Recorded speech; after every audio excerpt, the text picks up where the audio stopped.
Hola amigos, amigas, amigues, bienvenidos al tercer episodio de la cuarta temporada de Voces del Territorio. Estamos por cumplir 6 años de transformación. La SEDATU ha realizado más de 1000 obras de mejoramiento urbano, de las cuales se han recibido más de 200 premios y reconocimientos de arquitectura a nivel nacional e internacional.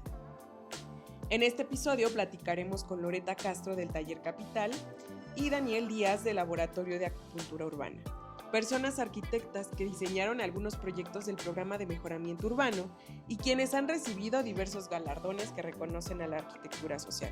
Nos platican un poco de las obras que han recibido estos premios y bueno, también platicaremos con el secretario Román Meyer Falcón, quien nos comparte parte del impacto de los cimientos de la transformación. Comenzamos.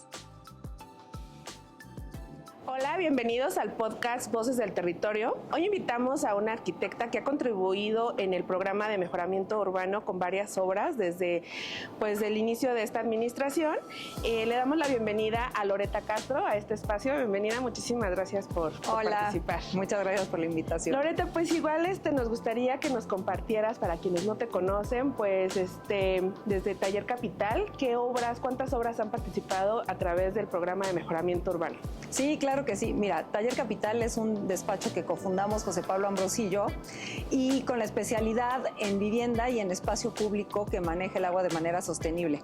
Y desde que empezó el PMU en 2019, hemos tenido la oportunidad de participar en 15 diferentes proyectos en diferentes estados de la República, que eso ha sido muy enriquecedor, desde Tijuana, en Baja California, en Sonora, trabajamos en Nogales y en Cananea.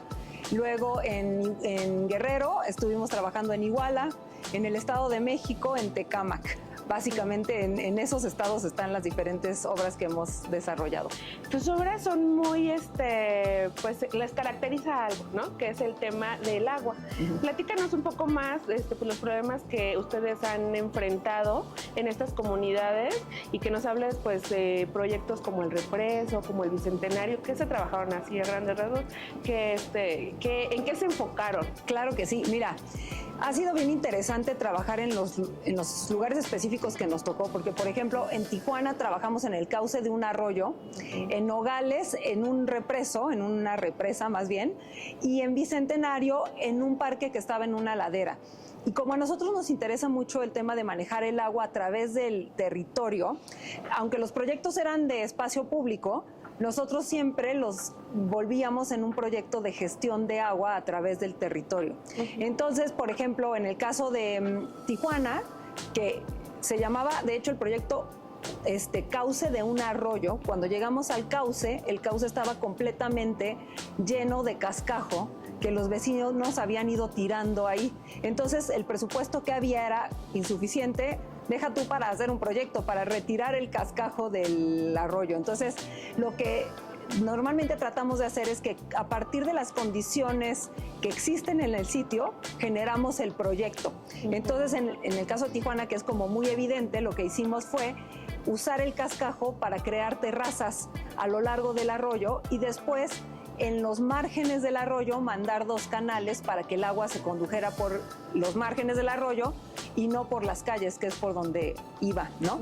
Entonces, bueno, el proyecto es un proyecto de terrazas que van descendiendo conforme va la topografía del lugar, con sus 2 canales en los márgenes, que además las terrazas se unen unas entre otras, pero tiene esta cosa muy interesante, que es que empleamos el sistema constructivo de la frontera, que es el llantimuro, para detener todas las terrazas, y esos llantimuros a la vez son lugares para poner vegetación. Entonces, el día de hoy ese parque parece como un gran jardín, que mejoró completamente las condiciones de la comunidad porque era un basurero y el día de hoy es un jardín, y entonces la misma comunidad se ha involucrado en cuidar el espacio, ¿no? En Nogales, por ejemplo, ahí trabajamos, el proyecto era un parque en un espacio que en realidad no se había estudiado hasta que empezamos a trabajarlo y nos dimos cuenta que el espacio del parque era un espacio de inundación del represo. Entonces, todo el proyecto fue no solo hacer el parque, sino trabajar junto con el represo. Se hizo una limpieza del represo porque todas las aguas residuales iban ahí, entonces se condujeron las aguas residuales al sistema de drenaje. y se hizo un circuito peatonal alrededor del represo, unas terrazas que se inundan en época de lluvias y en época de secas son canchas deportivas o juegos infantiles, y luego un espacio de deporte cubierto que se vuelve la fachada del parque hacia la ciudad, y a la vez es un lugar que promueve actividades durante todas las horas del día, sobre todo en las horas de luz, porque en Sonora el sol es fuertísimo y no es tan fácil hacer actividades al aire libre, sino que tienen que estar bajo cubierta, ¿no? Entonces este lugar funciona muy bien de día ahí abajo, y de noche funcionan todas las canchas y todos los áreas de juegos. Es un espacio completamente abierto, igual que el de Tijuana, no tienen muros, no tienen rejas, es público completamente y también ayudan a tejer la ciudad, ¿no? Y lo mismo pasa, por ejemplo, otro proyecto que hicimos en Ecatepec, el Parque Bicentenario, que ahí había ya un parque, nos tocaba remodelar ese parque, pero cuando empezamos a trabajar pensamos, es que no podemos solo rehacer unas canchas que ya no funcionan de principio, ¿no? Entonces, ¿qué podemos hacer si hay un problema muy grave de erosión por los escurrimientos naturales de agua? ¿Cómo hacemos para trabajar con ese problema a la vez que damos una solución de espacio público y de mejora de todo el entorno urbano? Y lo que hicimos ahí fue transformar completamente el territorio, y en vez de que sea una ladera que se erosiona cubierta de césped, hicimos una serie de terrazas descendientes, que es como una estrategia que se ha usado en la historia de la humanidad en miles de ocasiones, en México, en Perú, en China, en muchos lugares del mundo. Y lo que ayudan las terrazas es a contener la erosión y a ayudar a la infiltración natural del agua. Entonces, ese parque es una gran espacio de absorción. Y también se de abrió, agua, ¿no? Y se abrió, tenía una reja, se quitó la reja, tiene una serie de calzadas que conectan los dos lados del espacio público, y entonces la gente que antes tenía que dar por lo menos 600 metros de vuelta para entrar al parque, hoy puede entrar enfrente de su casa, ¿no? Entonces, y puede ver la colonia del otro lado. Puede ver la colonia del otro lado, las calles cerradas, que eran lugares muy peligrosos porque muchas calles acababan en el muro del parque, pues el día de hoy ya no son calles cerradas, son entradas al parque. Entonces todo eso también ha sido bien bonito porque se les hicieron plazas enfrente a esas calles y son como entradas importantes a la zona donde está el béisbol, por ejemplo, o a la zona donde están todas las calzadas que conectan con la parte del cerro. Se hizo un gran cuerpo de agua de mitigación de inundaciones, entonces en época de lluvias ese cuerpo de agua está lleno y evita la inundación en la parte baja de la colonia, y bueno, tiene muchísimas actividades, es decir, tiene actividades para toda la familia, para todas las edades, tiene lienzo charro, campo de béisbol profesional, tiene parkour, skate park, canchas de básquet. Uno de los más grandes a nivel nacional, me parece. Es uno de los más grandes, tiene 20 hectáreas, es el más grande de la zona, ¿no? Y en un lugar donde casi no hay espacio público, entonces viene muy bien porque es un lugar que de verdad da un servicio directo a una población como de 100,000 personas que viven en un radio bien cercano al parque, ¿no? Y bueno, estas obras que nos platicas, además de ser reconocidas y aprovechadas por la comunidad, pues también han sido reconocidas a nivel internacional. Platícanos cómo es ese proceso para... Porque la gente no sabe si es la SEDATU, si son ustedes, o las mismas concursos los llaman. ¿Cómo es ese proceso de esos reconocimientos internacionales? Mira, nosotros pues tenemos la oportunidad de dar conferencias en muchas partes, ¿no? Entonces, normalmente mostramos el trabajo que se está haciendo en el taller. Entonces, algunos de esos proyectos son nominados por la gente que ve los proyectos en las conferencias, que es el caso del premio que ganamos. Uno de los más importantes que hemos ganado es el MCHAP, que es un concurso que hace el Chicago IIT, que es una escuela de arquitectura en Estados Unidos, que instauró un premio a nivel América muy importante, o sea, todo nuestro continente. Y para ese premio nos nominaron con el Represo y ganó el Represo Colosio ese premio. Entonces ese pues es muy bonito que de repente ni tú te lo esperas y de repente ganas un premio así, ¿no? Otros premios, por ejemplo, las bienales, que los proyectos que hicimos en Holox ganaron medalla de plata en la Bienal de Arquitecturas Mexicanas. Ahí sí, nosotros como despacho hemos inscrito los proyectos, como inscribimos por los proyectos que normalmente desarrollamos en el taller. Ese fue para las bienales. El reconocimiento que recibimos de la Architectural League de Nueva York era por la obra en general del taller, y entonces ahí nosotros metimos la obra en general, o sea, metimos el Represo, el proyecto de Tijuana, pero además proyectos de vivienda y proyectos de pabellones, de manejo de agua que hemos hecho. Y ahí se reconoció todo el trabajo del despacho en el Architectural League de Nueva York. En un enfoque más personal y profesional, ¿qué significa para ti que una obra pública inscrita y trabajada de la mano con el gobierno reciba un reconocimiento a nivel internacional? Mira, es súper importante porque además son proyectos que vienen desde un lugar muy real, ¿no?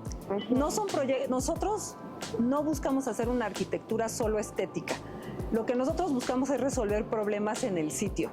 Entonces, la arquitectura es nuestra herramienta para resolver los problemas en el sitio. Y cuando de repente un proyecto que viene desde ese lugar es reconocido, quiere decir que sí está teniendo efecto tu estrategia, ¿no? O sea, que no es nada más la comunidad que se lo está apropiando, sino que estas estrategias de la arquitectura como herramienta para resolver problemas sí tienen un impacto aún en el medio de la arquitectura que durante muchas décadas premió solamente estética, ¿no? Entonces, para mí ha sido, y para José Pablo ha sido como muy interesante podernos dar cuenta que no venimos, o sea, no hacemos arquitectura desde un lugar puramente estético y objetual, sino desde un lugar de resolución de problemas, y que específicamente eso sea lo que se reconoce en los premios que hemos ganado.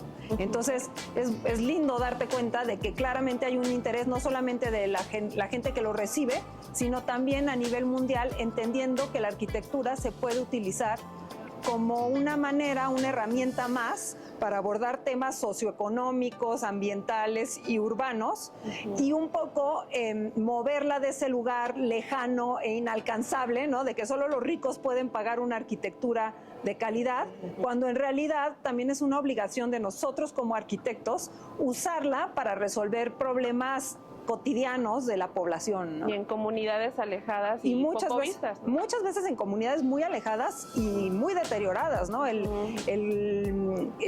parque en el arroyo Jicotencatl, pues era un lugar que era muy triste de ir, ¿no? Era un basurero con calles de tierra que además estaban completamente erosionadas por la lluvia.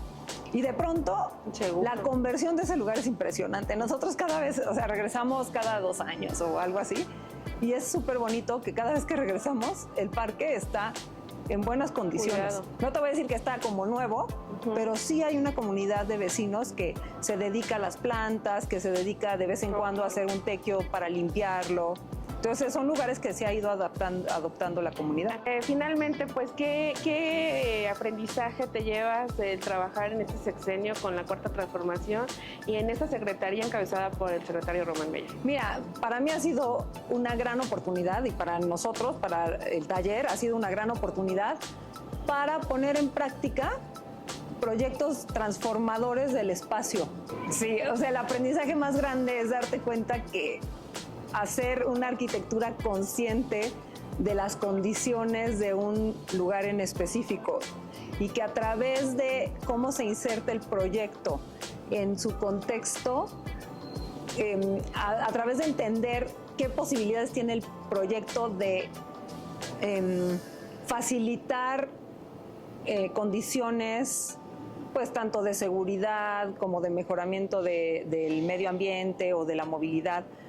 Si eres consciente de eso, el proyecto es capaz de atenderlo y resolverlo o mejorarlo, ¿no? Y eso creo que para mí ha sido el aprendizaje más grande, que con mucha conciencia leer un contexto y plantear un proyecto tiene los resultados que tú al principio te planteas, ¿no? Sí hay esa capacidad de la arquitectura de transformar los espacios urbanos.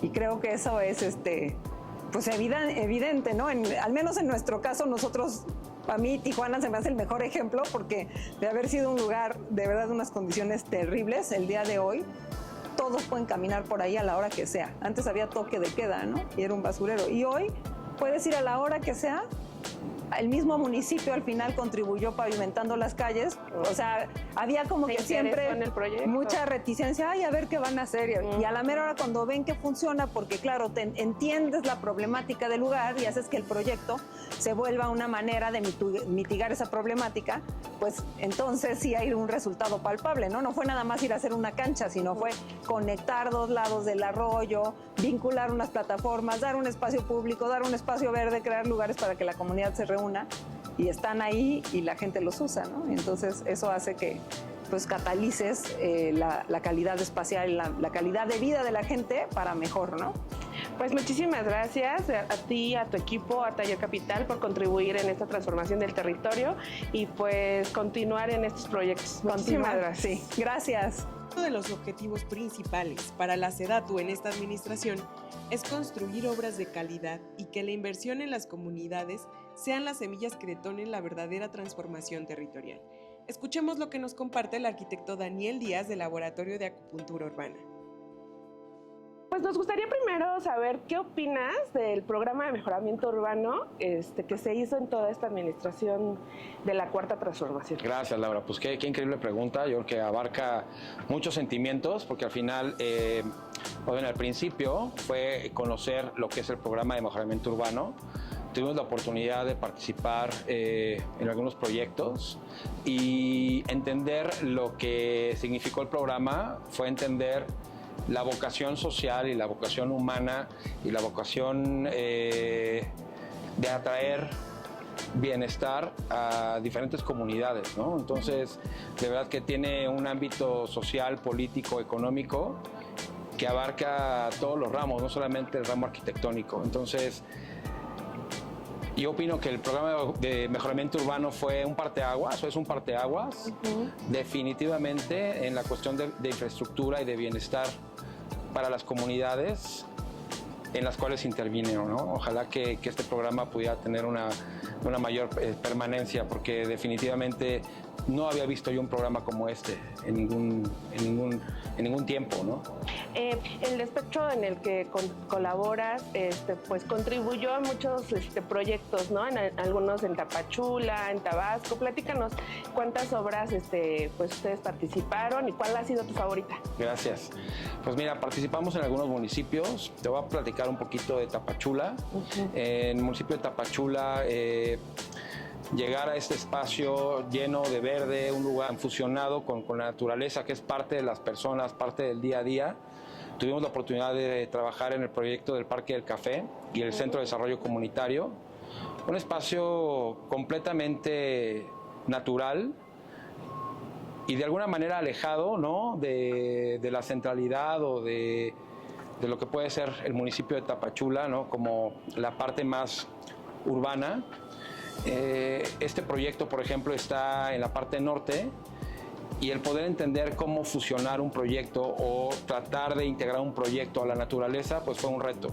Fueron proyectos en donde, a través del gran equipo interdisciplinario que tiene la Secretaría, pudimos trabajar temas naturales, temas de movilidad, temas de justo integración con la naturaleza, y logramos proponer un proyecto que de alguna manera respetara todos estos espacios.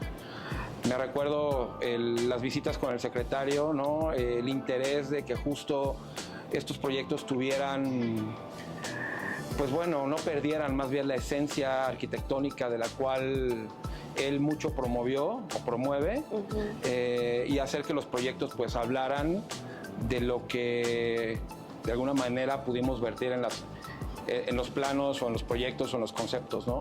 Al final los resultados, a mi parecer, fueron muy buenos, sí desde el ámbito arquitectónico, pero sobre todo el ámbito de cómo la gente se los apropia. Hoy en día el Parque del Café es un espacio que sirve para la observación de especies naturales, de aves, de insectos, de plantas. Es un área que sirve también para el apoyo de las comunidades, para diferentes áreas sociales, e incluso también para la recreación. Se logró incluso generar una pequeña poza, una alberquita natural, y fue increíble ver cómo la gente la utiliza de una manera súper natural y súper pues sí, de su día a día, ¿no? Muy común. ¿Cuál fue el reto mayor dentro de esta contribución en estas comunidades? El reto mayor, a mi parecer, es entender cuál era su necesidad real. Yo creo que más que el reto arquitectónico es entender lo que realmente la comunidad te está solicitando. Y para eso tienes que manejar ciertos conceptos, pero sobre todo tener cierta sensibilidad.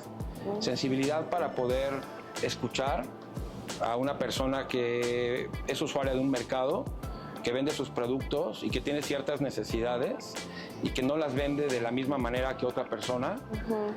Sensibilidad para poder entender a diferentes colectivos deportivos que también tienen necesidades específicas para ocupar o utilizar o hacer uso de instalaciones deportivas a diferentes horarios a los que estamos, por ejemplo, acostumbrados en la Ciudad de México.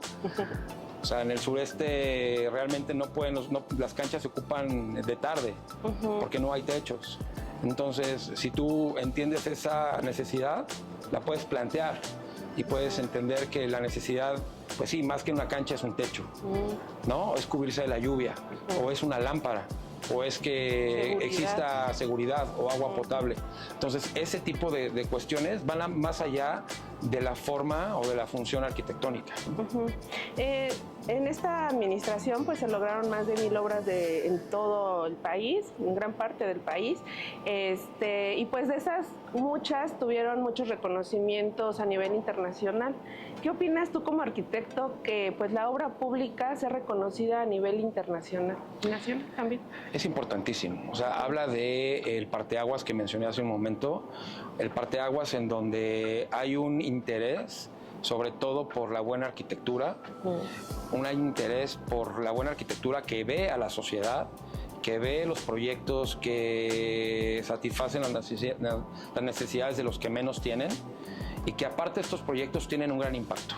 Por eso decía pequeños, grandes proyectos, porque al final pueden ser proyectos de 100, 200 metros cuadrados de superficie. Digo, hay proyectos de todas las escalas en la Secretaría, pero ninguno es pequeño, porque al final pueden tener impactos gigantes en la comunidad, y creo que eso es de lo que se necesita, ¿no? Yo recuerdo ver cuando era niño en el parque de la colonia en donde yo vivía, pues que sí, sexenio tras sexenio se intervenía en estos espacios. Lo único que hacían eran pinturitas y poner quizá el logotipo de la administración en turno, ¿no? Aquí no hay una placa, aquí no hay un titular más que realmente la Secretaría. Y de lo que se trata es de que el proyecto habla por sí mismo y habla de manera internacional. Tiene una voz tan fuerte que retumba en los oídos de las personas que pueden ver la calidad de estos espacios, ¿no? Y que eran obras similares, ¿no? O sea, digo, pues yo recuerdo igual de niña que podías ver como, pues aquí en el área metropolitana simplemente, o sea, el mismo parque aquí que en Morelos, ¿no? Ah, sí. Y ahorita, pues la verdad es muy distinto ver una intervención en Tabasco que pues en Nayarit, es totalmente distinta. Así es. Pues igual ¿qué opinión tienes en general pues de la Secretaría, de que también vio esa parte de movilidad y del entorno? Tú como arquitecto, pues que no solo se basó en una obra bonita, ¿no? O sea, como pudiera verse a lo mejor por de fuera. El resultado estético fue realmente ¿cómo decírtelo? Pues sí, o sea, fue el resultado del haber conjugado todos estos elementos que mencioné sobre el cuidado de la sociedad, el cuidado de las necesidades, el cuidado de escuchar a la gente. O sea, el resultado estético fue ya la cereza del pastel. O sea, al final son obras que arquitectónicamente pues tienen un valor, hablando solamente de la estética, de la arquitectura, impresionante, importantísimo. O sea, aparte de todo son bonitas, aparte de todo tienen una relevancia arquitectónica importante. Entonces, bueno, pues eso cierra completamente el círculo. Definitivamente la importancia del programa en este contexto histórico y la relevancia que tienen estos proyectos, pues sí, definitivamente ponen a México en un nivel antes y después. O sea, antes del 2018, después del 2024, ¿no? La verdad es de que sí hay un contexto en el cual se va a poder ver, porque se ve en todas las publicaciones, se ve en todos los reconocimientos nacionales e internacionales. No hay publicación nacional e internacional en donde no haya un proyecto de este programa. Y eso es un orgullo no solamente para los que pudimos participar, sino para todos los mexicanos, definitivamente. O sea, esto es un legado que se está generando a través de la Secretaría para pues, las personas, ¿no? La obra pública es una atribución del Estado para crear empleos, fortalecer la conectividad entre distintas regiones y para generar infraestructura que permita el acceso a los servicios básicos de la población. Debe verse como una herramienta que beneficia a la ciudadanía e iguale las oportunidades de desarrollo invirtiendo en donde más se necesita. El secretario Román Meyer Falcón nos comparte más de estos reconocimientos a obras públicas realizadas en este sexenio. Mira, los reconocimientos y los premios, si bien bajo una óptica de un arquitecto son sumamente importantes, para la finalidad del programa en sí, no son del fin último. O sea, sí es, digamos, agradable, bonito recibir reconocimientos, todo el mundo, ¿no? Pues quién no quiere tener un reconocimiento, un premio, ¿no? Ya sea, digamos, un desempeño profesional, personal, arquitecto, urbanista o cualquier profesionista a nivel nacional, ¿no? Es importante, sí, como una lógica del individuo, pero bajo la lógica del programa es un complemento a un fin último. ¿Cuál es el fin último? Que los espacios se usen. Entonces, digamos, el valor agregado de la arquitectura, que es es muy difícil poder definir arquitectura. O sea, puede haber un seminario de 20 horas y qué es la arquitectura, cómo se conforma la arquitectura, cuál es la lógica de arquitectura neoclásica, etcétera, etcétera. Yo, desde mi definición personal de qué es la arquitectura, es aquello que tiene una intención de sorprender, de generar una sensación positiva, un sentimiento positivo. Y a la hora de que ese espacio genera un sentimiento positivo al usuario, que cada vez que llega al parque diga, algo le mueve, un recuerdo de la infancia, un sentido agradable, un sentido de paz, una sensación positiva. Ese es el fin último de la arquitectura, generar una sensación positiva al individuo. Entonces, generas una cosa que nosotros buscamos, que es un sentido de arraigo al espacio. Si ese espacio a mí me genera un sentimiento positivo, ya sea la sala de mi casa, un parque, una biblioteca, un atardecer, voy a valorarlo más. A la hora que yo le genero un valor agregado a ese espacio, yo como individuo, pero también otros individuos que viven en la zona, es más probable que ese espacio se mantenga, porque hay un sentido positivo que influye ese espacio hacia el individuo. Y ese es el fin último, no el premio, sino que la gente que use el espacio sienta un efecto positivo al usarlo. Sin embargo, 200 premios en 6 años, en 5 años y medio, pues hay muchas voces en Twitter, en redes sociales de gente, algo está haciendo bien la SEDATU, pues algo está haciendo bien el secretario. ¿Dónde crees que está punta de iceberg, donde está el éxito para que ya hayan caído 200? O sea, ¿dónde crees tú que está en los procesos que se hicieron, que dijeron, esto es lo que hicimos bien para que llegaran 200? Mira, creo que lo que pone como referencia en términos muy generales es que todas las instancias de gobierno en las últimas 3, 4 décadas dejaron atrás el tema de la planeación. Y cuando hablo de la planeación en su conjunto, desde la planeación urbana, la planeación regional, un elemento de la planeación es el diseño arquitectónico. O sea, es como un embudo, ¿no? Tienes la planeación como concepto general y unos elementos de esa planeación es el diseño del espacio. ¿Por qué es importante ponerle atención al diseño del espacio o el espacio en su conjunto, el espacio público? Porque es la única forma, vuelvo a reiterar, de generar un valor a algo que nos pertenece a todos. Eso que es la calle, la plaza pública, que es que no es un espacio privado, sino que es el espacio donde es mío, como es tuyo, como es de todos nosotros, es ahí donde se llegó a perder desafortunadamente hace décadas. Tuvimos muy buenos ejemplos a principios del siglo XX, a mediados del siglo XX, ¿no? Vuelvo a reiterar, Ciudad Universitaria, Tlatelolco, tenemos grandes proyectos, digamos, de una visión urbana, urbanística, arquitectónica, que era una política de Estado. Era una política de Estado a principios del siglo XX, a finales del XIX, ¿no? O sea, tenemos Avenida Reforma, tenemos la parte del centro histórico, tenemos muchos elementos urbanísticos en el país que fueron política de Estado de grandes arquitectos, que fueron en muchas ocasiones funcionarios públicos y que pudieron de alguna forma implementar proyectos con una lógica de política pública y de planeación. Y se perdió. Se perdió. Y lo que nosotros estamos haciendo es retomar algo que ya existía. O sea, no es un libro negro, no es algo nuevo. Sí. Es retomar algo que se tenía hace 50 años, pero como se perdió desde hace mucho tiempo, es algo, digamos, que hoy en día innovador. Pero en sí no es innovador.